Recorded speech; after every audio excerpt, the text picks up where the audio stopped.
Hola a todos y todas, mi nombre es David y en este video vamos a recuperar algunos conceptos de la clase pasada y vamos a ver la segunda parte de la primera presidencia de Irigoyen, vamos a ver la presidencia de Marcelo Torcuato de Alvear y la segunda y breve presidencia de Irigoyen, que fue cortada abruptamente por el golpe de 1930.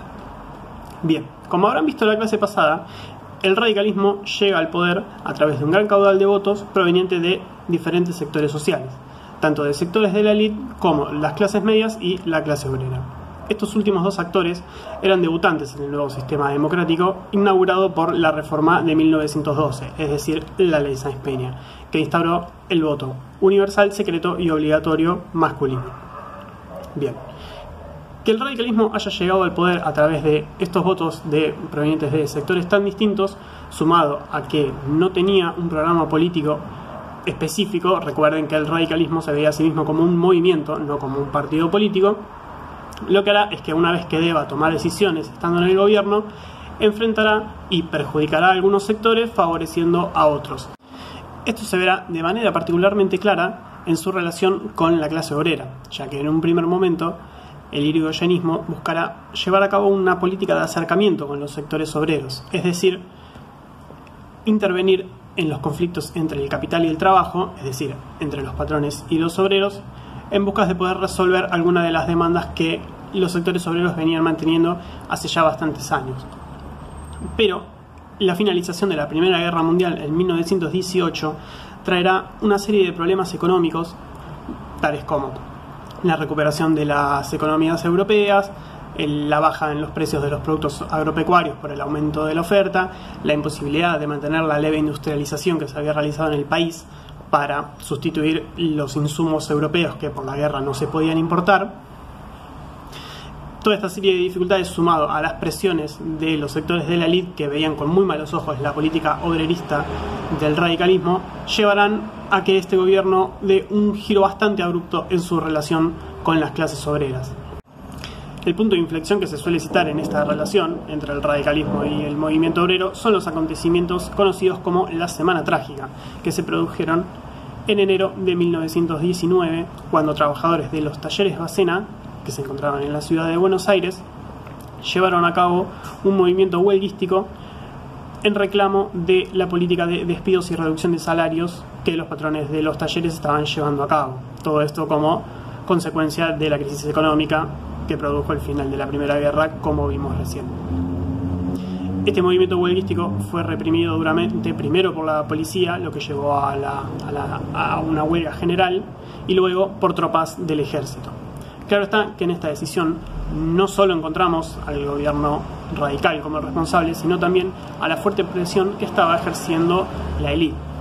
Esta presión no solo se dio en el plano de las ideas, sino también en la acción directa, puesto que jóvenes provenientes de la élite, de estas élites terratenientes agropecuarias, conformaron un grupo parapolicial llamado la Liga Patriótica, que se encargaba de sembrar el terror entre los obreros, realizando tareas de represión ilegal e incluso persiguiendo a miembros de la comunidad judía, también a rusos. Esto claramente responde a la influencia de la Revolución Socialista de 1917 de Rusia, que provocó en las élites un estado de alerta ante la posible expansión de una revolución socialista por todo el mundo, e incluido en Argentina.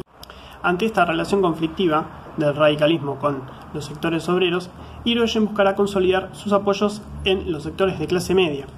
Y esto lo hará no solo a través de la política de patronazgo, es decir, la entrega de cargos públicos, sino también aprovechará lo que luego será conocido como la reforma universitaria.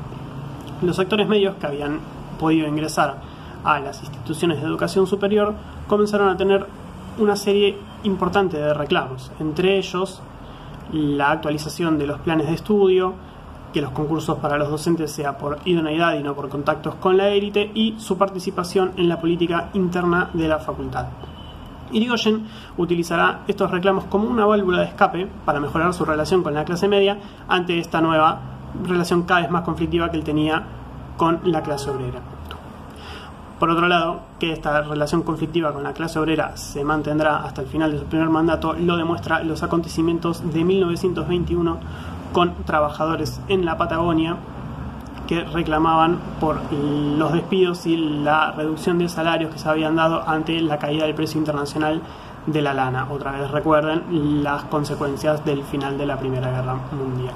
Esta forma de tratar los conflictos entre el capital y el trabajo que tendrá el irigoyenismo a partir de 1919 pueden ser vistos como una continuidad de las políticas que llevaban a cabo los gobiernos conservadores.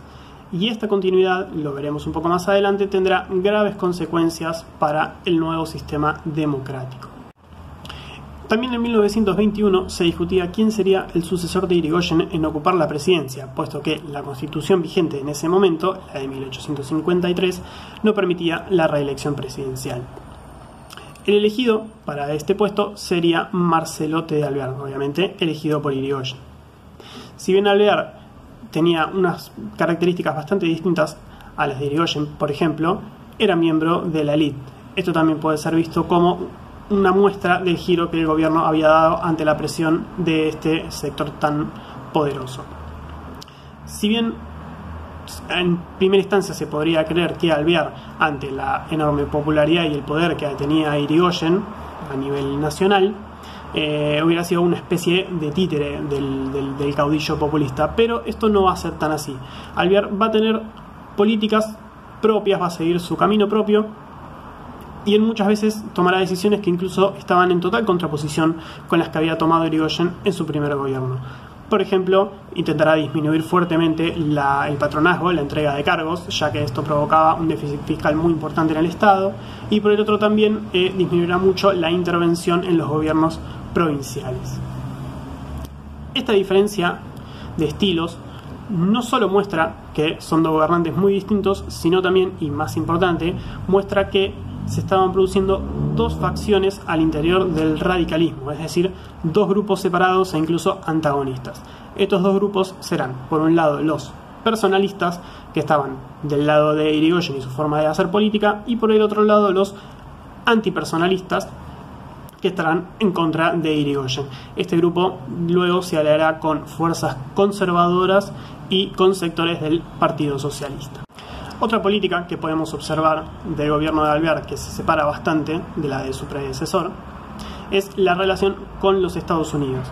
Alvear tendrá una relación mucho más cercana económicamente con los Estados Unidos de lo que había tenido el gobierno de Irigoyen, que era mucho más cercano al imperialismo británico.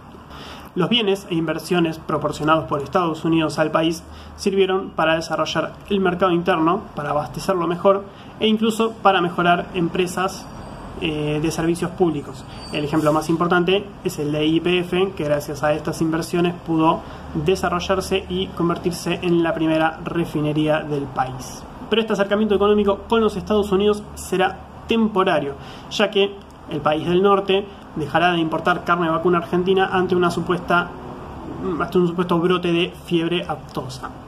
El gobierno argentino entonces relajará los lazos con los Estados Unidos y se acercará de nuevo a Inglaterra bajo el lema de comprar a quien nos compra. Por otro lado, este alejamiento con los Estados Unidos llevará al surgimiento en el país de sentimientos nacionalistas y antiimperialistas. Esto sobre todo se verá bien en los ataques que recibe la compañía petrolífera norteamericana Standard Oil, que era otra gran refinería que se encontraba en el país. Comenzarán reclamos para su nacionalización y esto será uno de los puntos más importantes de la campaña de Irigoyen para su vuelta a la presidencia en 1928. Finalmente, Irigoyen volverá a ocupar la presidencia argentina y con un caudal de votos incluso mayor al de su primera elección. Esto mostrará que el radicalismo logró instaurar una máquina electoral bastante aceitada en Buenos Aires y en las provincias. En esto último jugó claramente un papel muy importante la política de intervención en las provincias donde tenían gobiernos opositores. Pero por otro lado, y más importante aún, demuestra que las fuerzas conservadoras no lograron convertirse en un moderno partido político que lograra alcanzar el poder nuevamente gracias a las elecciones, sino que se inclinarán cada vez más por opciones antidemocráticas, que están por fuera de las instituciones democráticas. Y para esta tarea encontraron a un aliado ideal en el ejército. Esta institución tenía una relación bastante tensa con Irigoyen, puesto que fiel a su política populista de entrega de cargos y ascensos, dentro del ejército también lo hizo beneficiando a sus amigos políticos. Dentro del ejército, entonces, a consecuencia de esto, se forma una importante facción anti-irigoyenista que se dividía en dos grupos bastante importantes. Por un lado estaba el de Justo, que estaba formado por los radicales antipersonalistas, por fuerzas conservadoras y por sectores del socialismo. Y por el otro estaba el sector de Uriburu, que era un aliado muy importante de los sectores terratenientes y de altos mandos del ejército. Finalmente, el 6 de septiembre de 1930, el gobierno de Irigoyen cae en lo que es el primer golpe de Estado de nuestra historia. En este momento, Irigoyen se encontraba acosado no solo por las grandes críticas que recibía de la prensa, por las presiones de la élite, sino también por las consecuencias de la crisis de 1929. Recuerden, es el crack de la bolsa de Wall Street que arrastró consigo a todas las economías mundiales. Esto tuvo como consecuencia una enorme cantidad de despidos, de reducción de salarios, que también socavaron la aprobación que el gobierno tenía en las clases obreras. Esto hizo que el golpe se dé casi sin resistencia. Ahora bien, que el golpe se haya dado casi sin resistencias nos dice algo del modo de inserción del nuevo sistema democrático en la sociedad y en la realidad argentina. Lo cierto es que las políticas que tomó el gobierno de Irigoyen tenían una fuerte continuidad con las tomadas por los gobiernos conservadores, como por ejemplo la intervención provincial en aquellas que tenían gobiernos opositores, la política de patronazgo y la represión brutal de todas las demandas de la clase obrera, fueron un gran obstáculo para la inserción fuerte y permanente del nuevo juego democrático en la sociedad argentina. Que esta inserción haya sido tan débil explica en gran parte por qué las nuevas instituciones y la nueva realidad democrática solo duraron 14 años.